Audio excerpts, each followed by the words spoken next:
ఆ రోజు శ్రీహర్షని స్కూల్కి పంపించి నేను యూనివర్సిటీకి వచ్చేసాను. మా కొలీగ్స్, ప్రొఫెసర్స్, విద్యార్థులంతా నాకు అభినందనలు చెబుతుంటే నాకు ఆశ్చర్యం కలిగింది. వాళ్ళు ఎందుకు అభినందనలు చెబుతున్నారో నాకు అర్థం కాలేదు.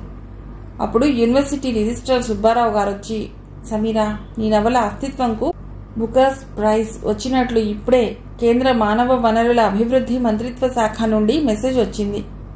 ఇది చాలా గొప్ప అవార్డు. అరుంధతి రాయ్ రాసిన the God of small things అనే నవలకు 1997లో ఈ అవార్డు వచ్చింది. ఆ తర్వాత మళ్ళీ ఇప్పుడు నీ నవలకు వచ్చింది. ఇది భారతదేశానికి, మన తెలుగు రాష్ట్రానికి, తెలుగు ప్రజలకే కాక మన విశ్వవిద్యాలయానికి కూడా గొప్ప పేరు తెచ్చిపెట్టింది. అందుకు నిన్ను ఈ విశ్వవిద్యాలయం తరఫున అభినందిస్తున్నాం అని చెప్పాడు. ఆ వార్త ఆయన నోటి వెంట వినగానే నా ఆనందానికి హద్దులు లేవు. నా మనస్సు గాల్లో విహరించసాగింది. ఒక నవల, అందున నేను తెలుగులో రాసిన అస్తిత్వం నవల ఖండాంతరాలు దాటి అంతర్జాతీయ బుకర్స్ ప్రైజ్కి ఎన్నిక కావటం అన్నది ఆషామాషి అయిన విషయం కాదు. నేను నా ఛాంబర్కి వెళ్లగానే అభినందనలు మొదలయ్యాయి. ముఖ్యమంత్రి కార్యాలయం, విద్యామంత్రి, వైస్ ఛాన్సలర్ నుంచే కాక ప్రముఖ రచయితలు, రచయిత్రులు, కవులు, కళాకారులు ఇలా వేలాది మంది నన్ను ట్విట్టర్, ఫేస్బుక్ మెసేజ్ల ద్వారా అభినందనలు తెలిపారు. మధ్యాహ్నం లంచ్ టైంలో లయ నా ఛాంబర్కి వచ్చి అభినందనలు తెలిపింది. నేను అది ఇద్దరం దగ్గరలోని హోటల్కి లంచ్కి వెళ్ళాం. అది స్టార్ హోటల్. మేము వెళ్లేసరికి ఏసీ రెస్టారెంట్లో పెద్దగా జనాలు లేరు. అక్కడక్కడ టేబుల్స్ మీద కొద్దిమంది కనిపిస్తున్నారు. ఒక మూల ఉన్న టేబుల్ దగ్గర మేము కూర్చున్నాం. వెయిటర్ వస్తే లయ ఏవో ఆర్డర్ ఇవ్వబోతుంటే, ఉండవే, ఈరోజు లంచ్ నా నవలకి బుకర్స్ ప్రైజ్ వచ్చినందుకు నేను ఇస్తున్నాను. అందులోనూ ఇది తెలుగు నవల కాబట్టి ఈరోజు తెలుగు భోజనం చేద్దాం అన్నాను నవ్వుతూ. నా నవ్వుతో అది కూడా జత కలుపుతూ, అలాగే లేవే, ఇదేమీ సామాన్యమైన అవార్డు కాదు. ఇన్నాళ్ళు నువ్వేదో మామూలు కథలు, నవలలు రాస్తున్నావు అనుకున్నాను. కానీ ఏకంగా బుకర్స్ ప్రైజ్ స్థాయి నవలలు రాస్తున్నావు అనుకోలేదు. గొప్ప అవార్డు ఎప్పుడూ గొప్ప అవార్డే. ఇంత గొప్ప రచయిత్రి నాకు స్నేహితురాలైనందుకు నేను చాలా గర్వపడుతున్నాను అంది లయ. ఇంతమంది అభినందించారు కానీ శరత్ అభినందించలేదు అన్నాను. అసలు విషయం అడగటం మర్చిపోయాను. ఇంతకీ ఆ విల్లు సంగతి ఏమైంది? మొన్న మీ ఇద్దరికీ ఆ విషయమై ఏదో ఘర్షణ జరిగిందని చెప్పావు. ఆ విషయంలో కోపంగా ఉన్నాడేమో, అందుకే నీకు అభినందనలు చెప్పలేదేమో అంది లయ. నిన్న మా ఇద్దరికి ఆ విషయంలో పెద్ద గొడవ జరిగింది. అతడు ఆ విల్లు విషయంలో నా మీద కోపం పెంచుకున్నాడు. ఎందుకు చక్రధర్ ఆ విల్లుని నా పేరు రాశాడోనని అతడి అనుమానం. అప్పుడు మా ఇద్దరి మధ్య మాట పెరిగి నేను శ్రీహర్ష చక్రధర్ కొడుకని నిజం చెప్పేశాను. దాంతో ఇద్దరి మధ్య ఎడం పెరిగింది. నా నిర్ణయాన్ని ఈ సాయంత్రం చెప్తానని చెప్పాను అతడికి. అని జరిగింది చెప్పాను లయకు. ఇంతకీ ఏం చేయబోతున్నా? ఏముంది, విడాకులు తీసుకుని నా కొడుకుతో సహా బయటకు వచ్చేస్తాను. నాకైతే సుఖంగా బతకటానికి ఉద్యోగం ఉంది. ఆ విషయంలో నేను మంచి పని చేశాననిపిస్తోంది. లేకపోతే ఇబ్బందులు పడేదాన్ని అన్నాను. అదేమిటి, చక్రధర్ 10 కోట్ల ఆస్తి రాశాడన్నావు. ఆ ఆస్తిని ఏం చేస్తావు అని అడిగింది లయ. ఆ ఆస్తిని నేను తీసుకోను. ఇతరుల ఆస్తి నాకు అక్కర్లేదు. నా సంపాదన మీదే నేను, నా కొడుకు బతుకుతాం. ఎప్పుడైతే స్త్రీ మగవాడి సంపాదన మీద ఆధారపడడం మొదలు పెడుతుందో అప్పటి నుండి తన అస్తిత్వాన్ని కోల్పోతుంది. తన జీవితం అతడి చేతుల్లోకి వెళ్ళిపోతుంది. తన స్వేచ్ఛని, స్వాతంత్రాన్ని కోల్పోతుంది. అలా ప్రతి దానికి అతడి మీద ఆధారపడుతుంది. ఒక్కసారి అతడి మీద ఆధారపడడం అంటూ జరిగితే మన మీద అధికారం చెలాయించడం మొదలు పెడతారు. మనల్ని నియంత్రిస్తారు. మనకి కొన్ని హద్దుల్ని ఏర్పరుస్తారు. దాంతో మనం మన ఉనికి అంటే మన అస్తిత్వాన్ని కోల్పోతాం. అందుకే మగవాడు స్త్రీ సంపాదనని వ్యతిరేకిస్తాడు. ఒకసారి స్త్రీ సంపాదన మొదలెడితే అతడి మీద ఆధారపడదు. స్వేచ్ఛ కోరుకుంటుంది. హక్కుల గురించి మాట్లాడుతుంది. అతడి అధికారాన్ని ప్రశ్నిస్తుంది. అది మగవాడు సహించలేడు. అందుకే శరత్ మొదట్లో నేను ఉద్యోగం చేస్తానంటే ఒప్పుకోలేదు. నన్ను తన బానిసగా చేసుకోవాలని చూశాడు. కేవలం తనకు సేవలు చేసే స్త్రీగా, వంట చేసే మనిషిగానే భావించాడు. ఇవాళ నేను ఈ ఇనుప చట్టాల్లోంచి బయటకు రాబోతున్నాను. అందుకే ఉమెన్ ఎంపవర్మెంట్ అంటే మహిళా సాధికారత అవసరం అంటారు. మహిళా సాధికారత అంటే అన్ని రంగాల్లో స్త్రీకి భాగస్వామ్య శక్తి కలిగి ఉండటం. దీనివల్ల స్త్రీలు వాళ్ళ జీవితాలు, కుటుంబాలకు సంబంధించి వారికి వారే సొంత నిర్ణయం తీసుకోవటానికి సహాయపడుతుంది. దీనివల్ల స్వంత ఆలోచనలు, హక్కులు, నిర్ణయాలు అన్నింట్లో స్వతంత్రంగా వ్యవహరించే అలవాటు కలుగుతుంది.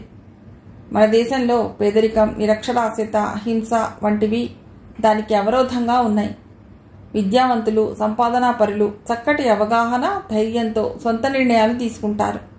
కాబట్టి స్త్రీకి విద్య అవసరం. నేను నా నవల అస్తిత్వంలో ఈ విషయాలే వ్రాశాను అని దానికి వివరంగా చెప్పాను. 10 కోట్ల ఆస్తి అంటే తక్కువ కాదు. వాపసిచ్చే ముందు కొద్దిగా ఆలోచించు అంది లయ. డబ్బు మనుషుల్ని పాడు చేస్తుంది. స్వంత సంపాదన మన మీద మన నమ్మకాన్ని పెంచడమే కాకుండా జాగ్రత్తని అలవాటు చేస్తుంది. మనిషికి అవసరమైనంత డబ్బే ఉండాలి. అనవసర ధనం మనుషుల్ని చెడు అలవాట్లకు లోను చేస్తుంది. బంధాలకు, అనుబంధాలకు దూరం చేస్తుంది. స్వార్థం తలకెక్కుతుంది. అహంకారం పెరుగుతుంది. కాబట్టి మనం డబ్బు వెంట పడకూడదు. అందుకే పిల్లలకు మనం డబ్బు ఆస్తిగా ఇవ్వకూడదు. అది ఎలా సంపాదించాలో చదువు చెప్పించడం ద్వారా నేర్పించాలి. వాళ్లకు చేపలు కాదు, చేపలు పట్టే వల ఇవ్వాలి అని చెప్పాను. చాలా బాగా చెప్పావే. నిజంగా రచయిత్రి అనిపించుకున్నావు. నీలాంటి వాళ్ళు విద్యాబోధన చేయడం సమాజానికి మంచిది. నీ ద్వారా యువతకు మంచి సందేశం అందుతుంది. దానివల్ల యువత సన్మార్గంలో నడవటానికి అవకాశాలు పెరుగుతాయి అని చెప్పింది లయ. ఆ తర్వాత వెయిటర్ భోజనాలు తెచ్చాడు. చక్కటి తెలుగు వంటకాలతో అరటి ఆకులో భోజనం తెచ్చాడు. ఈరోజు నాకు చాలా ఆనందంగా ఉంది. నాకున్న సంకెళ్ళు తెగిపోయినట్లు అనిపించింది. స్వేచ్ఛ లభించినట్లయింది. నేను శరత్ భార్యగా ఆ ఇంట్లో ఉన్నన్నాళ్ళు ఒక పంజరంలో ఉన్న చిలుకలా బతికాను. ఈరోజు స్వేచ్ఛా ప్రపంచంలోకి అడుగుపెట్టబోతున్నాను. సమాజంలో చిలకకి ఆహారంతో సహా అన్నీ ఇస్తున్నా అందులో ఉండటానికి ఇష్టపడదు. కారణం దానికి కావలసిన స్వేచ్ఛ అందులో ఉండదు కాబట్టి. దానికి ఆహారం లేకపోయినా తన విహంగాలతో స్వేచ్ఛావాయువు పీలుస్తూ గాల్లో ఎగరటం దానికి ఇష్టం. అది పంజరంలో దొరకదు దానికి. ఇప్పుడు నా పరిస్థితి కూడా చిలకలాగే ఉంది. భోజనం తర్వాత నేను, లయ కలిసి లాయర్ చలపతి గారి దగ్గరికి వెళ్ళాం. ముందే అతడి అపాయింట్మెంట్ తీసుకోవటం వల్ల మా కోసం ఇంటి దగ్గర ఎదురు చూస్తూ కనిపించాడు. మేము వెళ్ళగానే అతడు ఆఫీస్ గదిలోకి వచ్చాడు. నన్ను చూడగానే అతడు గుర్తుపట్టి, మేడం సమీరా గారు అన్నాడు. అవును లాయర్ గారు, ఆ రోజు మీరు మా ఇంటికి చక్రధర్ అనే సంగీతకారుడు నా పేరిట రాసిన విల్లు తెచ్చి ఇచ్చారు. మీకు ఆ విషయం గుర్తుండే ఉంటుంది అని చెప్పాను. గుర్తుంది మేడం. ఆ విషయంలో మీకేమైనా సందేహాలున్నాయా అని అడిగాడు. అటువంటివేమీ లేవు, కానీ నేను ఆ ఆస్తిని తీసుకోవటం లేదు. ఎందుకంటే అతడికి నాకు ఏ విధమైన సంబంధం లేదు. అలా సంబంధం లేని వారు రాసిచ్చిన ఆస్తి నాకు అక్కర్లేదు. భగవంతుడి దయ వల్ల నాకు సరిపడా ఆస్తి ఉంది. అది నేను, నా అబ్బాయి బతకడానికి సరిపోతుంది. అందువల్ల ఈ ఆస్తిని ఇంకెవరికైనా అవసరమైన వారికి ఇచ్చేద్దాం అనుకుంటున్నాను. అలా ఈ విల్లుని ఇంకెవరి పేరు మీదైనా వ్రాయవచ్చా అని అడిగాను. ఇవ్వచ్చు, కానీ ముందు ఆ ఆస్తిని మీ పేరు మీద మార్చుకుని ఆ తర్వాత మీకు ఇష్టమైన వ్యక్తులకు కానీ, సంస్థలకు కానీ, ఎన్జిఓలకి కానీ ఇవ్వవచ్చు. అంతేకాని నేను దాన్ని మార్చలేను. చక్రధర్ బతికి ఉంటే అది సాధ్యమయ్యేది, కానీ అతడు విల్లు రాసి చనిపోయాడు. అందువల్ల దీన్ని ఎవరూ మార్చలేరు. అది మీ పేరు మీద రిజిస్టర్ అయిపోయింది కాబట్టి అది మార్చాలంటే మీ వల్లే సాధ్యం అన్నాడు చలపతి. అయితే నేను ఇప్పుడు ఏం చేయాలి? మేడం, మీరు ఎవరికి ఆ ఆస్తిని ఇవ్వాలనుకుంటే ఆ సంస్థ పేరు మీద వాళ్ళ అంగీకారంతో రిజిస్ట్రేషన్ చేస్తే సరిపోతుంది. అప్పుడది వాళ్ళ ఆస్తి అయిపోతుంది అని చెప్పాడు అతడు. లాయర్ గారు, అయితే ఆ ఏర్పాట్లు చూడండి. నేను ఏదైనా ఒక మహిళా సంస్థకో అనాథాశ్రమానికో ఇచ్చేద్దాం అనుకుంటున్నాను. ఆ సంస్థ పేరు మీకు త్వరలో చెప్తాను అన్నాను. మేడం, ఓ పని చేయకూడదు.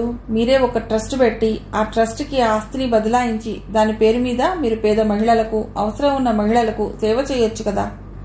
అప్పుడు ఈ రిజిస్ట్రేషన్ అవి అవసరం ఉండదు. అలా అయితే ఆ ఆస్తి దుర్వినియోగం అవ్వదు. లేకపోతే ఆ ఆస్తిని మీరిచ్చే సంస్థ తమ అవసరాలకు వాడుకునే ప్రమాదం ఉంది.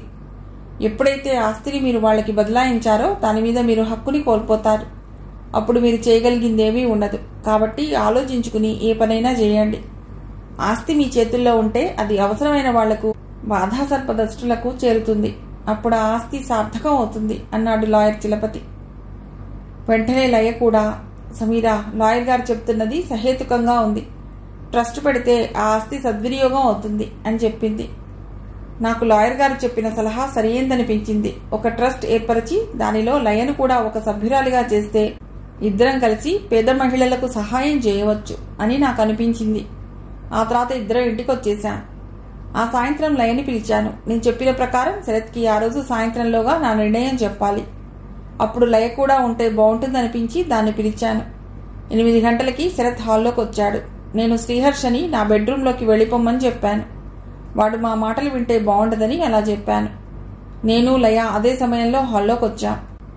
గంట క్రితం రాష్ట్ర ప్రభుత్వం నన్ను మా విశ్వవిద్యాలయ పీజీ సెంటర్కి హెడ్ ఆఫ్ ది డిపార్ట్మెంట్గా పదోన్నతి కల్పిస్తూ ఉత్తర్వులు జారీ చేసింది. నా నవలకు బుకర్స్ ప్రైజ్ రావడంతో దేశంలో నాకు మంచి పేరొచ్చింది. నా నవల అస్తిత్వం అన్ని భాషల్లోకి తర్జుమా చేయబడుతోంది. నన్ను అభినందిస్తూ ప్రధానమంత్రి, మానవ వనరుల అభివృద్ధి శాఖ మంత్రి సందేశాలు పంపారు. నా నవల అస్తిత్వంని డిగ్రీ విద్యార్థులకు ఉపవాచకంగా పెట్టే యోచనలో ఉన్నట్లు మా విశ్వవిద్యాలయం వైస్ ఛాన్సలర్ ప్రకటించారు.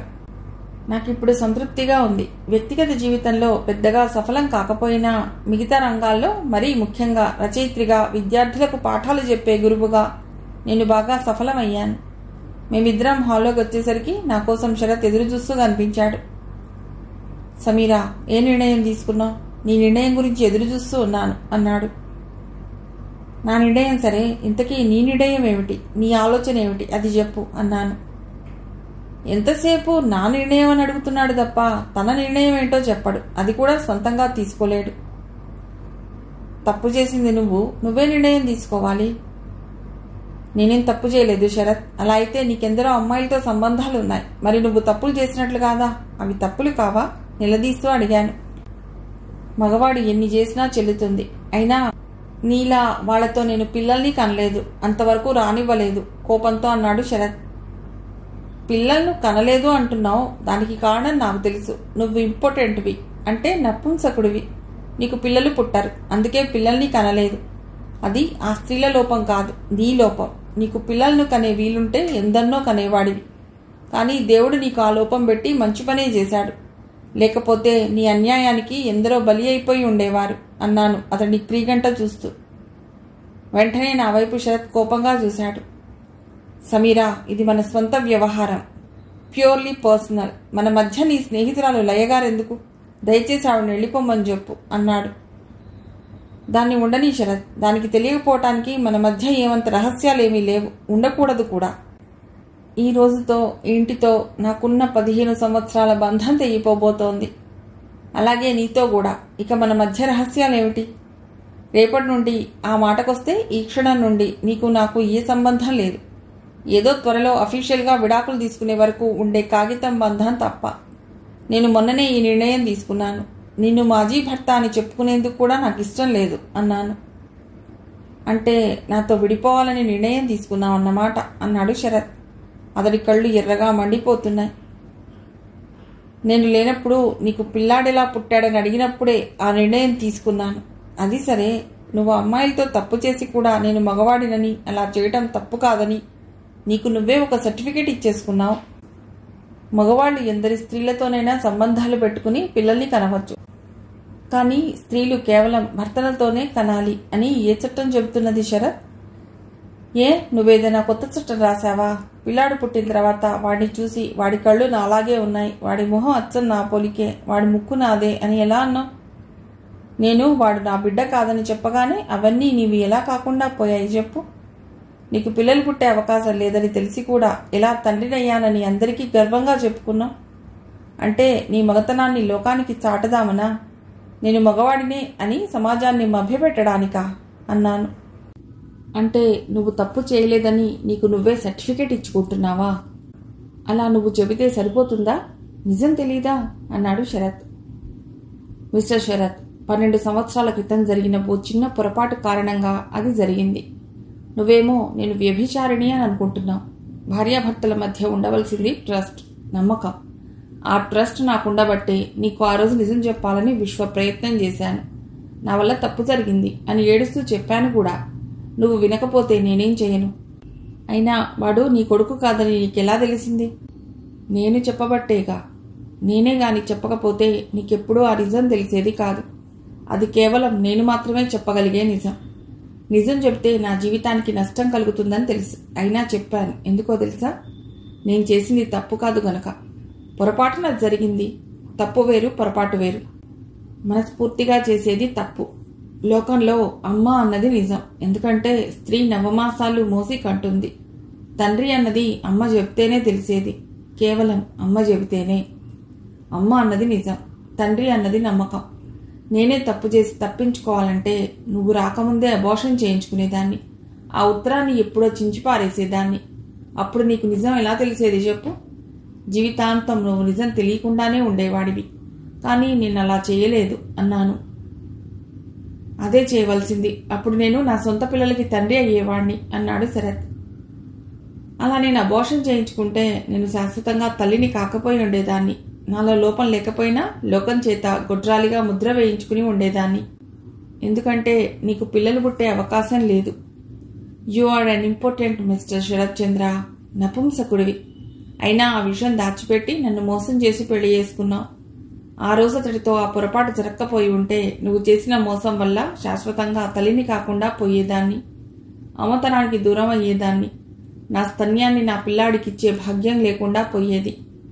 అమ్మా అన్న వాడి పిలుపుకి దూరం అయ్యేదాన్ని. కానీ ఆ దేవుడున్నాడు శరత్, అందుకే నాకు న్యాయం చేశాడు.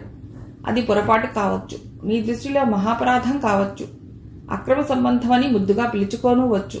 కానీ నాకు న్యాయం జరిగింది. ఆ పొరపాటు నన్ను తల్లిని చేసింది.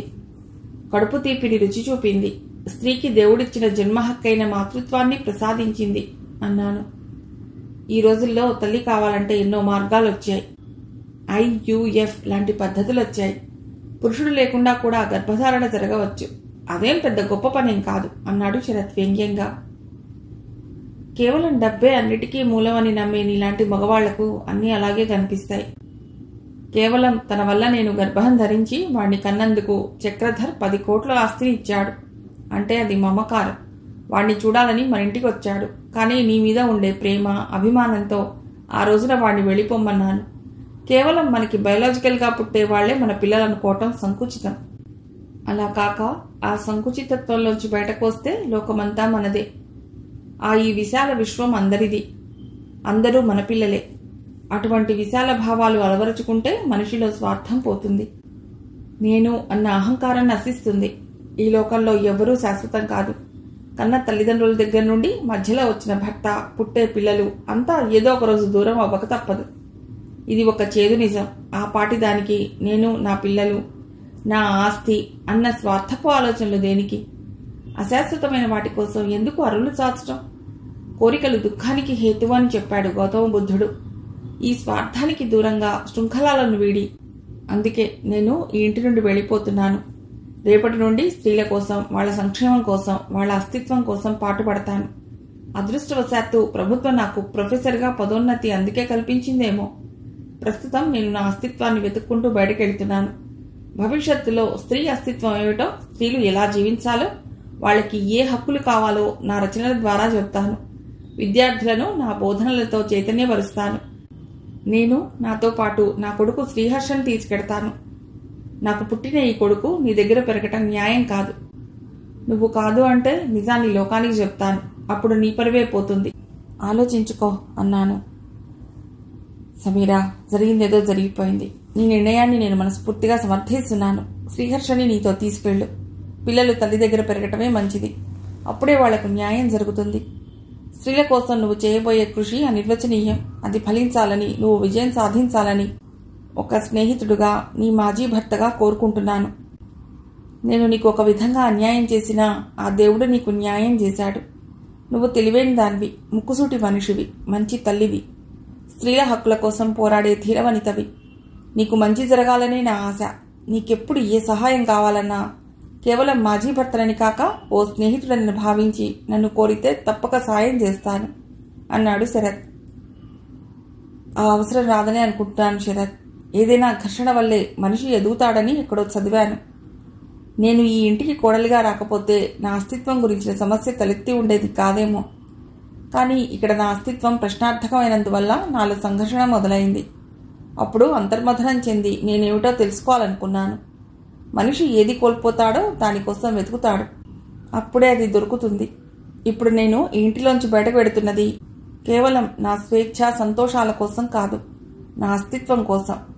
దాన్ని వెతుక్కుంటూ బయలుదేరుతున్నాను అని నేను చెబుతున్న సమయంలో కారు ఇంటి ముందర ఆగింది. సమీరా, ఇప్పుడే వెళ్ళిపోతున్నావా? ఏమిటి తొందర? రేపు ఉదయం వెళ్ళవచ్చు కదా అన్నాడు శరత్. ఏ క్షణంలో నీ జీవితం నుండి వెళ్ళిపోదామని నిర్ణయించుకున్నానో ఆ క్షణం నుండే ఈ ఇంటికి నాకు రుణం తీరిపోయింది. ఇక ఇక్కడ ఉండటం భావ్యం కాదు. నన్ను వెళ్ళని. కొత్త జీవితాన్ని, కొత్త గమ్యాన్ని వెతుక్కుంటూ వెడుతున్న నా ప్రయాణాన్నే ఆపొద్దు. ఈ ప్రస్థానం ఆగకూడదు, కొనసాగుతూనే ఉండాలి అంటూ లయ వైపు చూశాను. నా మాటలు వింటున్న లయ నా వైపు ఆశ్చర్యంగా చూసి నా చేతిని అందుకుంది. ఆ తర్వాత శ్రీహర్షని తీసుకుని బయటకొచ్చాను. ముగ్గురం ఎక్కగానే కారు కదిలింది. అలా నా కొత్త ప్రస్థానం మొదలైంది. అది చీకటిని చీల్చుకుంటూ వెలుగు వైపు పెడుతోంది. ఆ తర్వాత నా జీవితంలో సంఘటనలన్నీ త్వరగా జరిగిపోయాయి. విశ్వవిద్యాలయం నాకు ప్రొఫెసర్గా పదోన్నతి కల్పించి పక్కనే ఉన్న విజయనగరంలో కొత్తగా ప్రారంభించిన విశ్వవిద్యాలయపు పీజీ సెంటర్లో నియమించింది. ఇప్పుడు నేను సోషియాలజీ విభాగానికి అధిపతిని. విజయనగరంలో కొత్తగా ఇల్లు కొనుక్కుని అందులోకి నేను మారిపోయాను. శ్రీహర్షను మా విశ్వవిద్యాలయం ఆవరణలో ఉన్న స్కూల్లో చేర్పించాను. వాడిప్పుడు 8వ తరగతి చదువుతున్నాడు. నెల రోజుల తర్వాత ఒకరోజు నన్ను చూడటానికి లయ వచ్చింది. నా కొత్త ఉద్యోగం, కొత్త ఊరు, కొత్త ఇల్లు చూసి చాలా ఆనందపడింది. ముఖ్యంగా నా మొహంలో కనిపించిన ప్రశాంతత దానికి సంతృప్తినిచ్చింది. కాలం ఎంతటి గాయాన్నైనా మాన్పుతుందన్న దానికి ఉదాహరణ నా జీవితమే. రాను రాను నేను శరత్ని, ఆ పాత జీవితాన్ని మర్చిపోసాగాను. చక్రధర్ ఇచ్చిన ఆస్తిని ఒక ట్రస్ట్గా ఏర్పరిచి పేదవాళ్లకు దాని ద్వారా సహాయం చేస్తున్నాం. లయ ఆ ట్రస్ట్ వ్యవహారాలను చూసుకుంటోంది. చక్రధర్ని ఇప్పుడు పూర్తిగా మర్చిపోయాను. అతడు నా జీవితంలో ఒక 6 నెలలు ప్రవేశించి అదృశ్యమైపోయిన వ్యక్తి. అది ఒక మచ్చ. దానివల్ల నేనెంతో సంఘర్షణకి గురయ్యాను. నైతికత, అనైతికతల మీద నా మనస్సులో చాలా పోరాటం జరిగింది. ఏది పాపం, ఏది పుణ్యం అని అన్వేషించుకుంటున్నాను. చక్రధర్ నా జీవితంలో ఒక కల్లోలం రేపితే శరత్ ఏకంగా తుఫానే సృష్టించాడు. ఆ తుఫాన్లో నా జీవిత నవ చిక్కుకుంది. దాన్ని తీరానికి చేర్చడానికి నేను చాలా కష్టపడవలసి వచ్చింది. అలుపులేని పోరాటం చేయవలసి వచ్చింది. అది నా అస్తిత్వాన్ని ప్రశ్నార్థకం చేసింది. నా ఉనికినే ప్రశ్నించింది. అయినా వాటినన్నింటినీ తట్టుకుని ముందుకెళ్లాను. అలా ప్రశాంతంగా సాగిపోతున్న నా జీవితంలో మరో కల్లోలం విజయ్ రూపంలో వచ్చిపడింది. నేను ఇక్కడ ప్రొఫెసర్గా చేరిన 6 నెలల తర్వాత అనుకుంటాను, సోషియాలజీ డిపార్ట్మెంట్లో విజయ్ అసిస్టెంట్ ప్రొఫెసర్గా చేరాడు. అతడికి 35 సంవత్సరాలు ఉంటాయి. అతడు లండన్లోని ఆక్స్ఫర్డ్ విశ్వవిద్యాలయంలో సోషియాలజీ PhD చేసి అదే యూనివర్సిటీలో 6 ఏళ్ల పాటు అసోసియేట్గా పనిచేసి ఈ మధ్యనే ఇండియాకు వచ్చి మా పీజీ సెంటర్లో చేరాడు. మనిషి చాలా హుషారుగా ఉంటాడు. ఎప్పుడూ నవ్విస్తూ ఉంటాడు. మొదటి రోజు మా సెంటర్కి వచ్చి మా డిపార్ట్మెంట్లో చేరుతున్నట్లు జాయినింగ్ రిపోర్ట్ ఇవ్వటానికి నా దగ్గరకు వచ్చాడు. Madam, head of the department అంటే పెద్దావిడే ఉంటుందనుకున్నాను. కానీ మీది కూడా నా వయస్సే. ఇంత చిన్న వయసులో హెడ్ అవ్వడం చాలా గొప్ప విషయం. నేను చదివిన ఆక్స్ఫర్డ్లో డీన్ అంటే ఏళ్ల వాళ్ళు ఉంటారు అని చెప్పాడు. నేను అతనికి మా పీజీ సెంటర్ గురించి చెప్పి అతన్ని తరగతి గదికి తీసుకెళ్లి విద్యార్థులకు పరిచయం చేశాను. ఆ తర్వాత అతడు పాఠం చెప్తుంటే వెనక బెంచ్లో కూర్చుని విన్నాను. ఎవరైనా కొత్తగా లెక్చరర్ కానీ అసోసియేట్ కానీ చేరితే వాళ్ళు ఎలా పాఠాలు చెప్తారోనని హెడ్, సీనియర్ ప్రొఫెసర్లు ప్రత్యక్షంగా తరగతి గదిలో కూర్చుని వినటం ఓ సాంప్రదాయం. అప్పుడే అతడు పాఠం చెప్తున్నప్పుడు విద్యార్థుల రియాక్షన్ మనకు తెలుస్తుంది. పాఠం చెప్పే పద్ధతి, విద్యార్థులతో ఇంటరాక్షన్ అయ్యే గుణాలు అన్నీ తెలుస్తాయి. మరీ ముఖ్యంగా ఆ సబ్జెక్టులో అతడికి ఉండే జ్ఞానం తెలుస్తుంది. ఒక ఉపాధ్యాయుడికి కావాల్సింది విద్యార్థులను ఆకర్షించే గుణం. పాఠం చెప్తున్నప్పుడు మంత్రముగ్ధంలా విద్యార్థులు వినాలి. ఆ తర్వాత వాళ్ళు ప్రశ్నలు అడగాలి. అలా ప్రశ్నలు అడిగేటట్లు ఉపాధ్యాయుడే వాళ్ళకి ప్రేరణ కలిగించాలి. కేవలం పాఠ్యభాగంలో ఉన్న విషయాలే కాకుండా ఇతర విషయాలు కూడా వాళ్ళకి అన్యాపదేశంగా చెప్తుండాలి. మధ్య మధ్యలో వాళ్ళని ప్రశ్నలు అడుగుతుండాలి. పురాణాలు, ఇతిహాసాలు, చరిత్రలోని కొన్ని కథలు వాళ్ళకి చెప్పాలి. ఏ ప్రశ్నలు పరీక్షలో వస్తాయో వాళ్లకు వివరించాలి. ఇవన్నీ చెబితే అది తెలుగు పాఠమైనా సరే నాదస్వరానికి తల ఊపే పాముల పిల్లలు ఎంతో ఇష్టంగా వింటారు. అది ఉపాధ్యాయుడి చాకచక్యం మీద, చెప్పే విధానం మీద ఆధారపడి ఉంటుంది. ఏదో క్యాజువల్గా, సీరియస్గా పాఠాన్ని చెప్తే విద్యార్థులు అసహనానికి గురవుతారు. అందుకే teacher is Born but not made అని అంటారు. ఉపాధ్యాయుడు జన్మిస్తాడు కానీ తయారు చేయబడ్డు. ఇది వాస్తవం. కొందరు ఎంత గొప్ప చదువుకున్నా మంచి ఉపాధ్యాయులు కాలేరు. ప్రభుత్వ శిక్షణా సంస్థల్లో శిక్షణ పొందటం వల్ల వాళ్ల బోధనా శక్తి పెరుగుతుంది తప్ప కొత్త ఉపాధ్యాయులు తయారు కారు. ఈ లక్షణాలన్నీ విజయ్లో పుష్కలంగా ఉన్నాయని 2 గంటలు అతడు విద్యార్థులకు చెప్పిన పాఠం వల్ల నాకు అర్థమైంది. ఇప్పటి వరకు మా డిపార్ట్మెంట్లో సరైన ఫ్యాకల్టీ లేదు. చాలా సబ్జెక్టులు నేనే చెప్పవలసి వస్తోంది. అటువంటిది విజయ్ చేరిన తర్వాత నా పని సులభం అయింది. ఇప్పుడు వారానికి 10 క్లాసులకే పరిమితమైంది. అదివరకైతే వారానికి 15 నుండి 20 క్లాసుల వరకు చెప్పవలసి వచ్చేది. విజయ్ మంచి లెక్చరరే కాకుండా మంచి కళాకారుడు కూడా. కాలేజీ యాన్యువల్ డే, ఆగస్ట్ 15 లాంటి ఫంక్షన్స్లో అతడు చాలా చురుగ్గా పాల్గొనేవాడు. విద్యార్థులకు ఆటల పోటీలు, వ్యాసరచన పోటీలు, నాటకాల పోటీలు, పాటల పోటీలు, వక్తృత్వ పోటీలు ఇలా ఎన్నింటినో నిర్వహించి మా సెంటర్ ఇన్ఛార్జ్ ప్రిన్సిపల్ యొక్క మెప్పుని పొందేవాడు. అతను చేరి 6-7 నెలలు కావస్తున్నా అతడి వ్యక్తిగత జీవితం గురించి ఎవరికీ తెలియదు. అతను పట్టణానికి దూరంగా ఉన్న న్యూ కాలనీలో అద్దెకుంటున్నట్లు ఓసారి చెప్పాడు. భోజనానికి ఇంటికి వెళ్ళాడు. క్యారేజ్ తెచ్చుకుని స్టాఫ్ రూమ్లో భోజనం చేస్తాడు.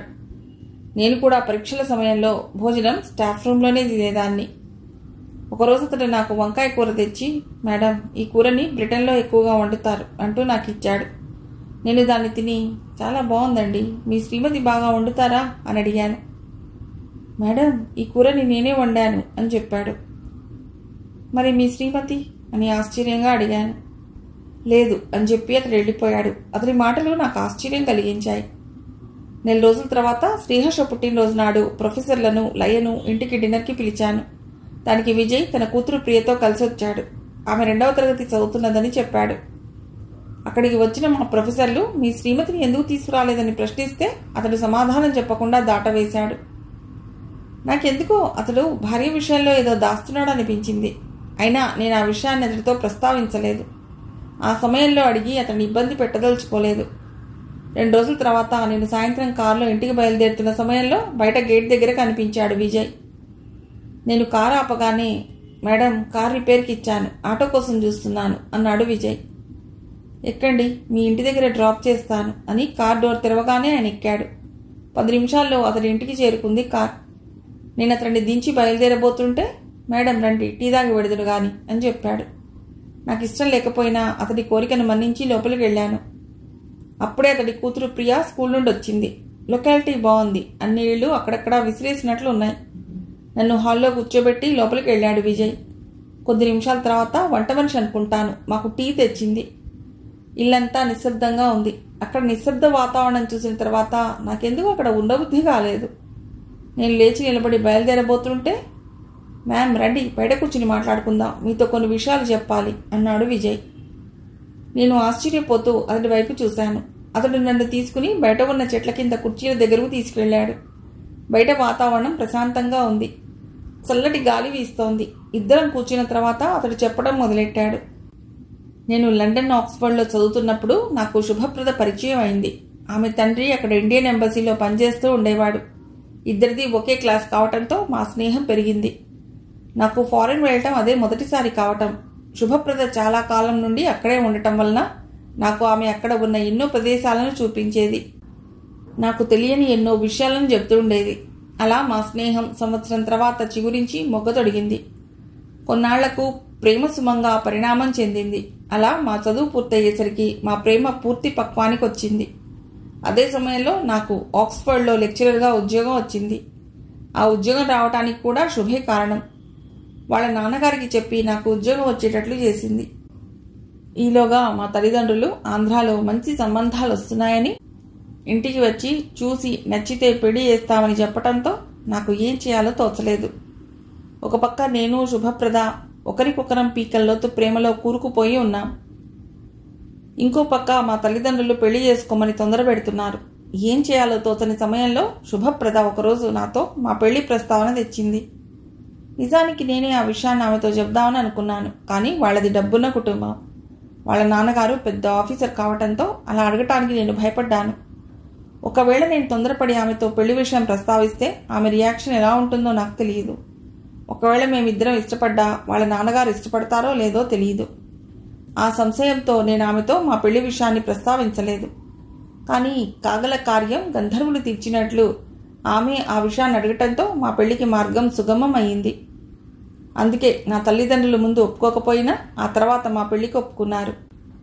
కానీ పెళ్లి ముహూర్తాలు పెట్టుకునే సమయంలో శుభ నాకు పిడుగులాంటి వార్త చెప్పింది.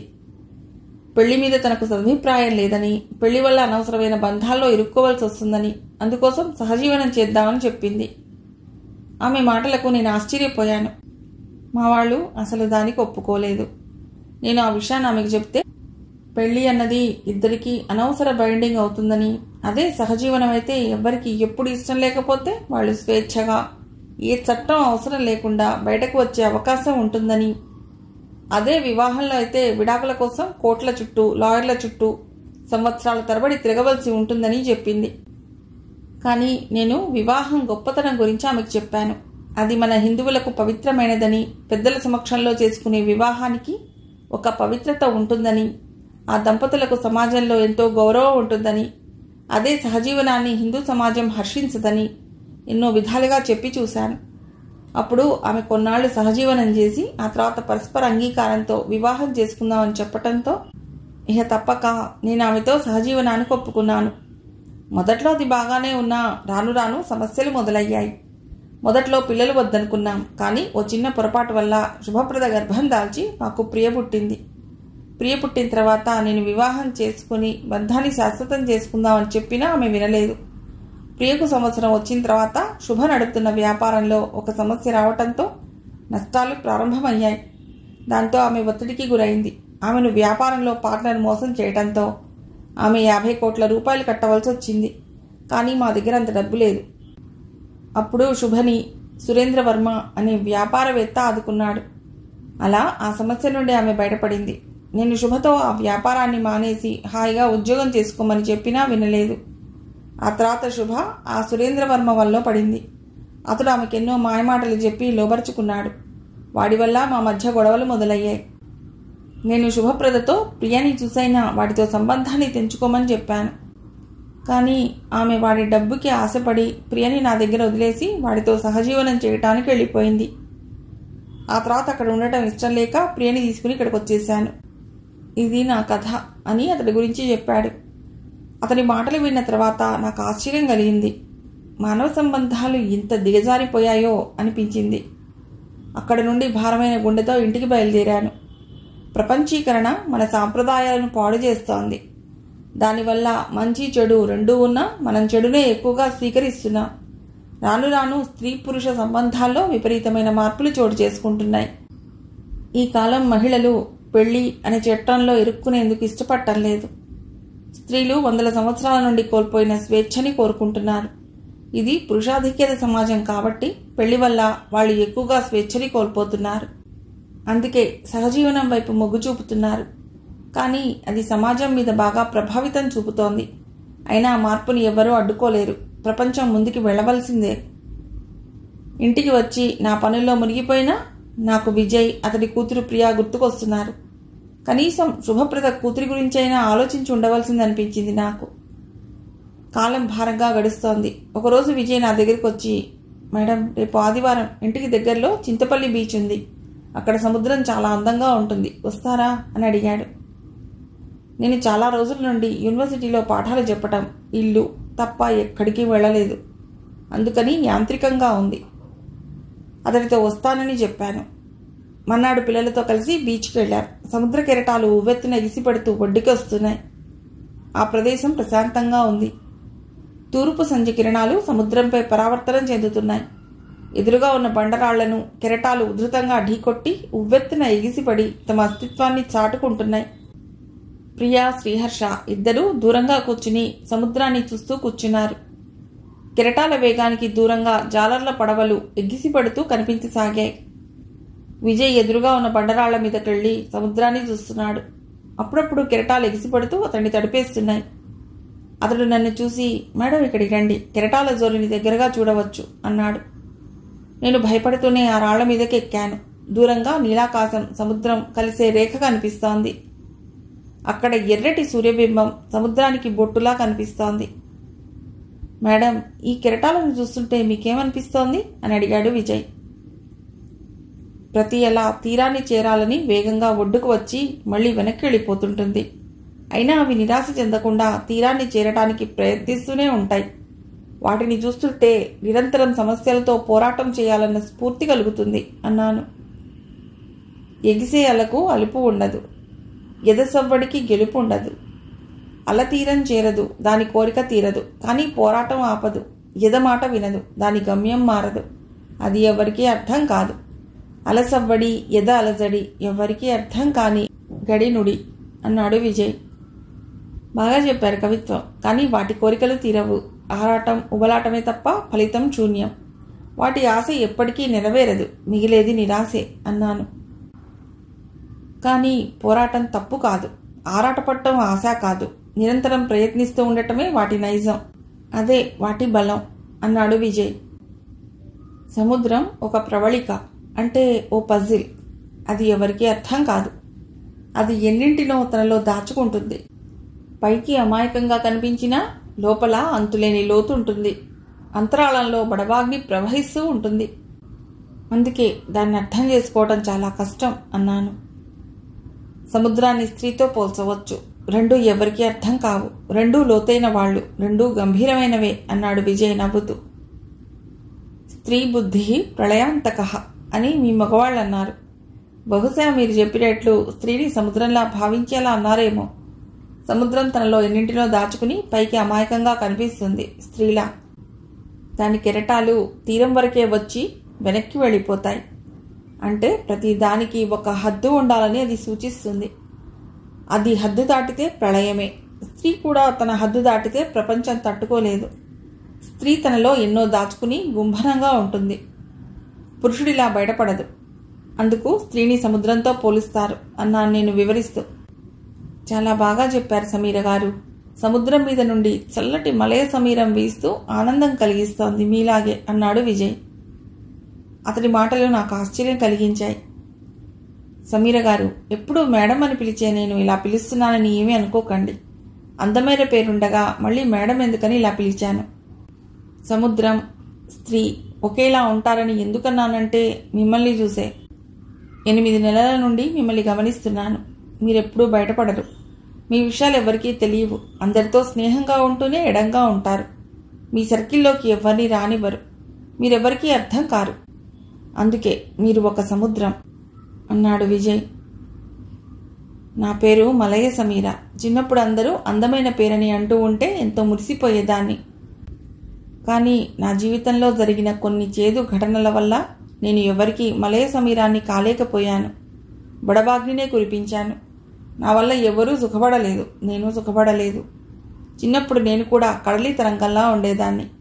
దానికి ఉన్నంత ఆవేశం నాలోనూ ఉండేది. కానీ జీవితం నాకు ఎన్నో పాఠాలు నేర్పింది. నాలో ఆవేశాన్ని తగ్గించింది.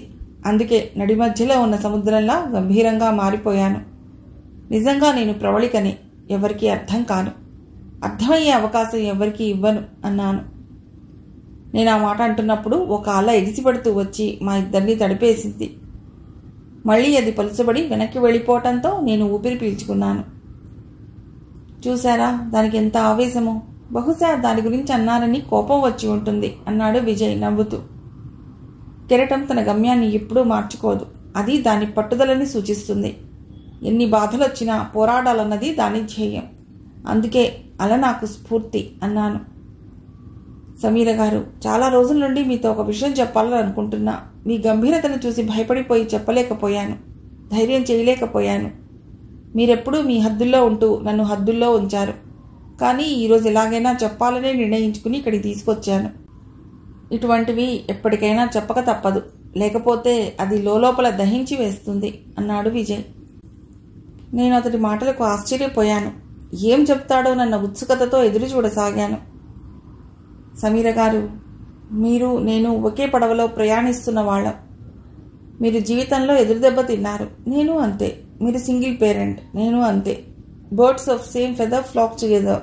ఒకే రకం పక్షులు కలిసి ఎగురుతాయి అంటారు. మనం ఒకే రకం పక్షులం. ఇద్దరి పిల్లలు ఒంటరి తల్లిదండ్రులతో బాధపడుతున్న వాళ్లే. ఒంటరి జీవితాన్ని చివరి వరకు కొనసాగించడం కష్టమని నా భావన. మనం పుట్టింది అనుభవించడానికి, సమాజానికి కొద్దిగానైనా ఉపయోగపడటానికి. మనం సమాజానికి ఉపయోగపడుతున్నామో లేదో తెలియదు కానీ మనం మాత్రం జీవితంలో ఏమీ అనుభవించలేదని చెప్పగలను. ఇలా నిస్సారంగా సాగిపోతున్న మన జీవితాల్లో మార్పు రాకూడదా? వస్తే మన జీవితాల్లో ఆమెని ప్రవేశించదా చెప్పండి అంటూ మౌనం దాల్చాడు. అతడు ఏం చెప్పబోతున్నాడోనన్న ఆశ్చర్యంతో అతడనే చూడసాగాను. సమీర గారు, మనం ఇద్దరం ఎందుకు పెళ్లి చేసుకోకూడదు చెప్పండి? ఇదేదో కోరికలతో రగిలిపోయి చెప్పినది కాదు. ఒకరికొకరం కలిస్తే మనం జంట అవుతాం. మన పిల్లలకి అమ్మా నాన్నలం అవుతాం. మన జీవితాలకి ఒక అర్థం పరమార్థాన్ని తెచ్చిన వాళ్ళం అవుతాం. ప్రతి తీగ పెరగాలంటే దానికి ఒక ఆలంబన కావాలి. అలాగే మనం ఆనందంగా సంపూర్ణంగా ముందుకు వెళ్లాలంటే ఎవరో ఒకరి తోడు అవసరం. దానివల్ల ఒకరి కష్టసుఖాలను బాధ్యతలను ఇంకొకరం పంచుకోవచ్చు. అసంపూర్ణ జీవన పయనాన్ని కలిసి కొనసాగించవచ్చు. పల్లవితో అసంపూర్ణంగా మిగిలిపోయిన మన బతుకు పాటకు చరణంలా మారి పాటగా సంపూర్ణత్వాన్ని సంతరించుకోవచ్చు. ఆలోచించండి అన్నాడు విజయ్. అతడి మాటలు నాకు ఆశ్చర్యంతో పాటు ఆలోచన కలిగించింది. నా చెవుల్లో సముద్రపు హోరు, పర్జన్య ఘోష, ఝంఝామారుతపు శబ్దం. ఇన్నాళ్ళు అతడిని తను ఒక స్నేహితుడిలానే చూసింది తప్ప వేరే ఉద్దేశం తనకి లేదు. కానీ అతడు మాత్రం తనని వేరే భావంతో చూశాడు. అందుకే ఈ ఆలోచనలు. ఏదైనా తప్పు తనదే. ఒంటరి స్త్రీకి మగవాడితో పరిచయం ఇలాగే పరిణమిస్తుంది. అందులో అతడి తప్పు లేదు. అతడి ప్రశ్నకు ఏం సమాధానం చెప్పాలో అర్థం కాక చాలాసేపటి వరకు మౌనం దాల్చాను. విజయ్ దూరంగా వెళ్లి శూన్యంలోకి చూస్తూ నిలబడ్డాడు. బహుశా నా మౌనం అతడిలో ఆందోళన రేపి ఉంటుంది. కొద్దిసేపటి తర్వాత అతడు నా దగ్గరకు వచ్చాడు. అతన్ని చూడగానే నాకు మౌనాన్ని విడాలనిపించింది. ఎక్కువసేపు మౌనం మంచిది కాదు. అది మౌనం అర్థాంగీకారం అన్న భావానికి దారితీసే అవకాశం ఉంది. అందుకే మౌనం విడి చెప్పటం మొదలెట్టాను. విజయ్ గారు, ఒకప్పుడైతే ఒప్పుకునేదాన్నేమో, కానీ ఇప్పుడు ఆ స్థితిలో లేను. నేను జీవితంలో ఎదురు దెబ్బలు తిన్నాను. మరీ ముఖ్యంగా పెళ్లి విషయంలో. ఒక ఆవేశంలో తెలియక చేసిన ఓ తప్పు నా జీవన గమనాన్నే మార్చేసింది. అసలు పెళ్ళే నా జీవితాన్ని మార్చివేసిందని చెప్పొచ్చు. పెళ్లి అయిన 5 ఏళ్ల తర్వాత నా అస్తిత్వాన్ని వెతుక్కోవాల్సిన పరిస్థితి ఏర్పడింది. నా ఉనికిని ప్రశ్నించుకోవాల్సిన అవసరం వచ్చింది. భర్త అనేవాడి బాధలను భరించాను. నా స్వేచ్ఛను, నా వ్యక్తిత్వాన్ని అతగాడు హరించి వేస్తుంటే మౌనంగా భరించాను. కానీ ఇప్పుడు భరించలేను. ఇప్పుడు నా గమ్యం పెళ్లి, అనుభూతులు అనుభవించటం కాదు. నా కొడుకుని పెంచి పెద్ద చేయటం, మంచి విద్యార్థులను తయారు చేయటం, స్త్రీలను చైతన్యపరిచి సమాజాన్ని ప్రభావితం చేసే రచనలు చేయటం, ప్రశాంతమైన జీవనాన్ని గడపటం. వీటిని సాధిస్తే నా గమ్యం చేరుకున్నట్లే. పెళ్లి, సహజీవనం పేరుతో కొత్త తలనొప్పులను తెచ్చుకోలేను. నా స్వేచ్ఛని మళ్లీ కోల్పోవటానికి సిద్ధంగా లేను. నన్ను అర్థం చేసుకోండి అన్నాను. ఈ మాటలు చెబుతున్నప్పుడు నా మాటలు ఆవేదనతో తడబడడానికి గమనించాను. నా సమాధానాన్ని విని విజయ్ మౌనం దాల్చాడు. అతడి ముఖంలోని భావాలను గమనిస్తే అందులో నిరాశ కనిపిస్తోంది. మేడం, మీకు జీవితం మీద స్థిరమైన అభిప్రాయం ఉంది. భవిష్యత్తు ఎలా ఉంటుందో మీకు తెలుసు.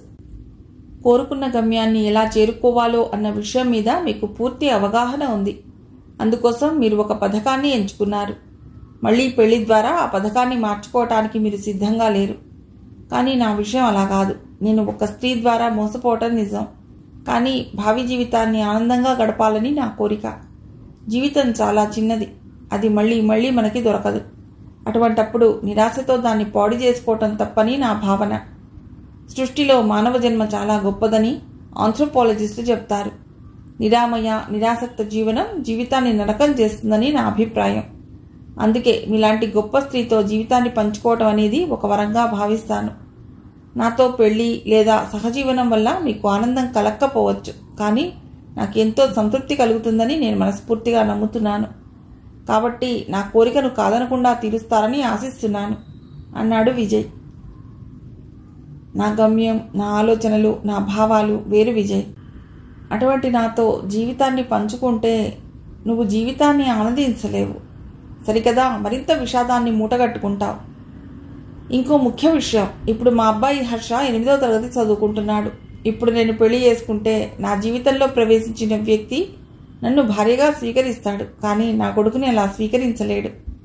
అలాగే నా కొడుకు ఆ వచ్చిన వ్యక్తిని తండ్రిగా భావించలేడు, స్వీకరించడానికి ఇష్టపడడు. దానివల్ల వాడిలో సంఘర్షణ మొదలై అది ద్వేషంగా మారే ప్రమాదం ఉంది. వాడి భవిష్యత్తు పాడయ్యే అవకాశం ఉంది. అగమ్యగోచరమయ్యే ప్రమాదం ఉంది.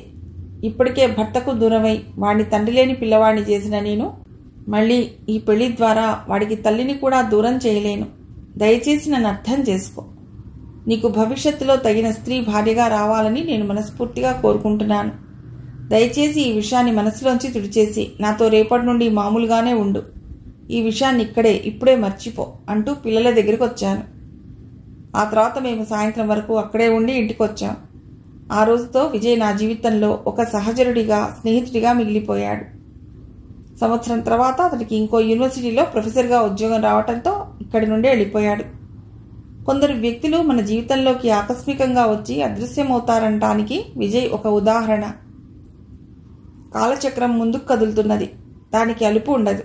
నా జీవన ప్రస్థానం ముందుకు సాగుతోంది. శ్రీహర్ష ఇంజనీరింగ్ పూర్తయింది. ఇప్పుడు నా వయస్సు కూడా 50 దగ్గర పడింది. మళ్ళీ ప్రిన్సిపల్గా నేను విశాఖ వచ్చేశాను. శ్రీహర్ష అమెరికాలో చదువుతానని అంటున్నాడు. అందుకు తగ్గ ఏర్పాట్లన్నీ చేసుకుంటున్నాడు. నాకైతే వాడు అక్కడికి వెళ్ళటం ఇష్టం లేదు. ఇక్కడే నా దగ్గరే ఉండి చదువుకుంటే మంచిదని నా అభిప్రాయం. జీవితాంతం నాతో ఉండాలని కోరుకుంటున్నాను. వాడు కానీ చదువు కోసం వెళ్ళిపోతే నేను ఒంటరిదాన్నైపోతాను. కానీ వాడు వెళ్ళటం అన్నది నిజం. నేను ఎంత చెప్పినా వినే స్థాయిలో లేడు. నేను ఇక్కడ ఒంటరిగా ఉండాలన్న విషయాన్ని వాడితో చెప్తే, అమ్మా నాతో నువ్వు కూడా అమెరికా వచ్చేయి, హాయిగా అమెరికా అంతా చూద్దు గాని 2 ఏళ్లు సెలవు పెట్టేయి అని చాలా క్యాజువల్గా చెప్పాడు. ఉద్యోగం నేను మాననని చెప్తే, అమ్మా 2 ఏళ్ళు ఎంతసేపు, కళ్ళు మూసి తెరిచేలోగా గడిచిపోతాయి, మళ్ళీ నేను వచ్చేస్తాను అని అనగానే నేను ఇంకేం మాట్లాడలేకపోయాను. ఒకసారి అమెరికా అంటూ పెడితే అది పద్మవ్యూహం లాంటిది. వెళ్ళటమే కానీ తిరిగి రావటం ఉండదు. అయినా నా ఒంటరితనాన్ని అర్థం చేసుకునే వయస్సు కాదు వాడిది. వాడు యుక్త వయసులో ఉన్నాడు. వాడికి ఎంతసేపు వాడి చదువు, కెరీర్, ఉద్యోగం, సంపాదన ఇవే ఉంటాయి వాడి ఆలోచనల్లో. అమ్మ సమస్య తెలియాలంటే వయస్సు అంటే మెచ్యూరిటీ రావాలి. అది ఎప్పుడొస్తుందో తెలియదు. ఈ సమయంలో నా సమస్యలన్నీ వాడికి చెబితే వాడు అక్కడికి వెళ్ళకపోవచ్చు. కానీ వాడి మనసులో తన అభివృద్ధికి నేను అడ్డొచ్చానన్న భావన కలగవచ్చు. అది జీవితాంతం వాడి మనస్సు మీద ప్రభావం చూపిస్తుంది. అది అంత మంచిది కాదు. అందుకే నేను వాడికి అడ్డు చెప్పదలుచుకోలేదు. పక్షుల్లో రెక్కలొచ్చే వరకే పిల్లలు గూళ్లలో ఉంటాయి. ఒకసారి రెక్కలంటూ రాగానే అవి చెప్పకుండా ఎగిరిపోతాయి. ఏదో ఒకరోజు సాయంత్రం ఇంటికి వచ్చిన తల్లి పక్షి ఖాళీ గూడును చూసి ఏడుస్తుంది. అంతే. ఆ తర్వాత అది కూడా మర్చిపోయి తన జీవితాన్ని కొనసాగిస్తుంది. ఇప్పుడు నా పరిస్థితి కూడా అంతే. పిల్లవాడికి రెక్కలు వచ్చేశాయి. వాడిని గూళ్ళో బంధించటం సాధ్యం కాదు. అది ప్రకృతి విరుద్ధం. జరగవలసినవన్నీ జరక్క తప్పవు. మనం నిమిత్త మాత్రులం. వానప్రస్థంలో పిల్లలు తల్లిదండ్రులకు అండగా, తోడుగా ఉండాలని ఆంథ్రోపాలజీ చెప్తుంది. కానీ ఇప్పుడు అది సరియైంది కాదు. ప్రపంచంతో పాటు మనుష్యుల స్వభావాలు కూడా మారుతున్నాయి. అమెరికాలో అయితే యుక్త వయసు రాగానే పిల్లలు తల్లిదండ్రులకు దూరంగా వెళ్ళిపోతారు. ఇప్పుడు అదే పరిస్థితి మనకు వచ్చింది. శ్రీహర్ష అమెరికా వెళ్లే రోజు రానే వచ్చింది. నేను లయ వాడిని విమానం ఎక్కించేందుకు ఎయిర్పోర్ట్కి వెళ్ళా. కారు కదలగానే నాకు దుఃఖం ముంచుకొచ్చింది. ఆ బాధని బయటకు రాకుండా ఆపుకున్నాను. అది లయ గ్రహించి నా చేతిని తన చేతిలోకి తీసుకుంది. ఎయిర్పోర్ట్ మా ఇంటికి 10 కిలోమీటర్లు. అరగంట పడుతుంది. కానీ కారులో అందరం మౌనంగా ఉన్నాం. నాకైతే వాడితో మాట్లాడాలనుంది. కానీ మాట్లాడితే నా దుఃఖాన్ని ఆపుకోలేను. ఎంతో ఆనందంగా పడుతున్న వాడికి నా ఏడుపు బాధ కలిగించవచ్చు. అందుకే మౌనంతో దాన్ని బయటకు రాకుండా మూసేశాను. Silence is the best communication అంటారు. మౌనం చాలా గొప్ప మాటకారి అంటారు. మనం మాట్లాడకపోయినా మన భావాలను ఇతరులకు తెలియజేసే గుణం దానికి ఉంది. 10 నిమిషాల తర్వాత మేము విమానాశ్రయానికి చేరుకున్నాం. వాడు దిగి లగేజీతో లోపలికి పెడుతుంటే వాడికి ఆనందంతో నేను లయ వీడ్కోలు పలికాం. వాడు కూడా కనుమరుగయ్యేదాకా మాకు చేతులుపుతూ కనిపించాడు. ఆ తర్వాత వాడు లోపలికి వెళ్ళిపోయాడు. ఇప్పుడంతా శూన్యం. వాడు వెళ్ళిపోయాడు. నిన్నటి వరకు అమ్మ అంటూ ఇంట్లో అలికిడిగా తిరిగేవాడు ఈరోజు నాకు 1000 మైళ్ళ దూరంగా వెళ్ళిపోయాడు. జీవితంలో నాకు ఒక్కొక్కరు దూరం అవుతున్నారు. మొదట్లో తల్లిదండ్రులు, ఆ తర్వాత చక్రధర్, శరత్, విజయ్, ఇప్పుడు కొడుకు శ్రీహర్ష, రేపు లయం. అది కూడా త్వరలో హైదరాబాద్ వెళ్ళిపోతోంది. వాళ్ళ ఆయన అక్కడ కొత్త బిజినెస్ స్టార్ట్ చేస్తాట. వెళ్ళక తప్పదని చెప్పింది. కారు బయలుదేరింది. నేను లయ మౌనంగా కూర్చున్నా. ఈ మధ్య ఈ నిశ్శబ్దం నన్ను బాగా ఏడిపిస్తోంది. వస్తా వట్టిదే, పోతా వట్టిదే. ఆశ ఎందుకంట? చేసిన కర్మము చెడని పదార్థము. చేరును నీ వెంట. లయ సెల్ ఫోన్లో బాలమురళీకృష్ణ పాడిన తత్వం వినిపిస్తోంది. కొద్దిసేపటి తర్వాత కారు లయ ఇంటికి చేరుకుంది. అది కార్ డోర్ తెచ్చుకుని, ఉంటానే, ఈరోజు నాకు చాలా బాధగా ఉంది. ఉన్న బొక్క కొడుకు నీకు దూరంగా వెళ్ళిపోయాడు. ఒంటరిగా ఉండగలవా అని అడిగింది చెమర్చిన కళ్ళను తుడుచుకుంటూ. తప్పదు, ఉండాలి. అమ్మ కడుపులోంచి ఒంటరిగా వస్తాం, పోయేటప్పుడు ఒంటరిగా వెళతాం. మనతో తోడెవ్వరూ రారు. పుట్టుక చావు మధ్య ప్రయాణంలో ఎందరో కలుస్తారు. వాళ్ళ గమ్యం రాగానే వదిలి దిగిపోతారు. ఇదే మన ప్రస్థానం. నేను పుట్టిన దగ్గర నుండి నా అస్తిత్వం కోసం పోరాడుతూనే ఉన్నాను. అయినా అది నాకు లభ్యం కాలేదు. ఇంకా దానికోసం అన్వేషిస్తూనే ఉన్నాను. అస్తిత్వం కోసం నా పోరాటం నిరంతరం సాగుతూనే ఉంటుంది అని చెప్పగానే కారు కదిలింది. రాను రాను లయ దూరం కాసాగింది. నా కారు వేగం పుంజుకుంది. కథ సమాప్తం.